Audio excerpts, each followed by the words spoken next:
Hello, readers of Every Word, and welcome to Every Word 365. I'm your host, Christina Madsen, and today we're reading Deuteronomy 17 through 20.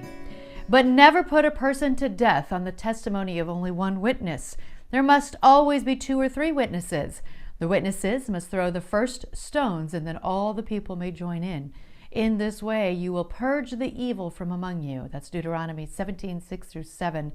Have you ever been called to be a witness in a legal matter? It is nerve-wracking enough, but then to have to be the one that throws the first stone. Can you imagine?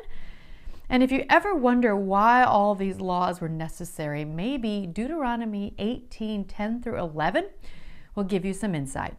For example, never sacrifice your son or daughter as a burnt offering, and do not let your people practice fortune-telling or use sorcery or interpret omens or engage in witchcraft or cast spells or functions as mediums or psychics or call forth the spirits of the dead.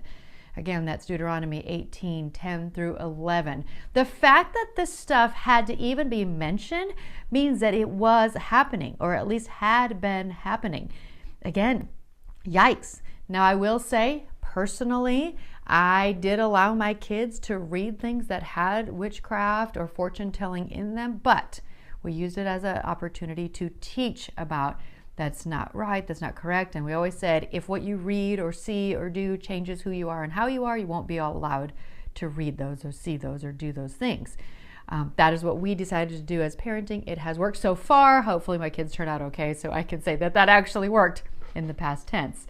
So how much do you know about prophets? What actually is a prophet? And I'm going to include a link to Got Questions about Old Testament prophets. But here's the question. Are there still prophets today? Let's share some thoughts on that. And I'm going to share thoughts from gotquestions.org. I find it very fascinating and something to talk about when you get into fortune telling and prophesying. And so I'm including a link in case you're interested in more on that topic. Then there's the topic of war and what appears to be some pretty harsh words. Again, I'm not going to get into a war of words over war. See what I did there? But here are some further thoughts on the topic from Got Questions. There's a great link from Got Questions on the topic. I also want to mention today's Daily Walk, which mentioned gossip. I remember not knowing that gossip was a sin. I just thought some people talked more than others.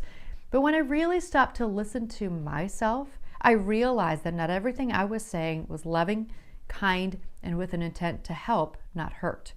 Ever since then, I really try to think about why I'm sharing something before I share it. Is it truly out of concern for someone, or does it just make me feel better to talk about someone that has bigger problems than me? Definitely an ongoing sin that I continue to struggle with. Anyone else? If you're going to pray for someone, it's one of those things where we share it to pray for them, but then you really have to pray for them and not just enjoy the knowledge of it. And let me tell you, that's really hard as a journalist because we know things before a lot of people, and we're supposed to ethically never enjoy that and never get satisfaction out of that. Instead, be all about the journalistic ethics of getting the information to the public. Tomorrow's reading is Deuteronomy 21 through 26. You're doing great. Happy reading. This episode is made possible in part by Arkansas Filter. Arkansas Filter has been serving the state of Arkansas for over 40 years. They sell and service a full suite of commercial, industrial, and residential filters. They are also one of the largest suppliers of UV lights, gates belts, and HVAC chemicals and cleaners. They partner with HVAC and engineering firms to provide a variety of services and pride themselves on customer service both during and after the sale. If you need anything related to anything that Arkansas Filter has and does, please reach out to them. We've included a link. It's at arkansasfilter.net, but of course we've included a link in the podcast description.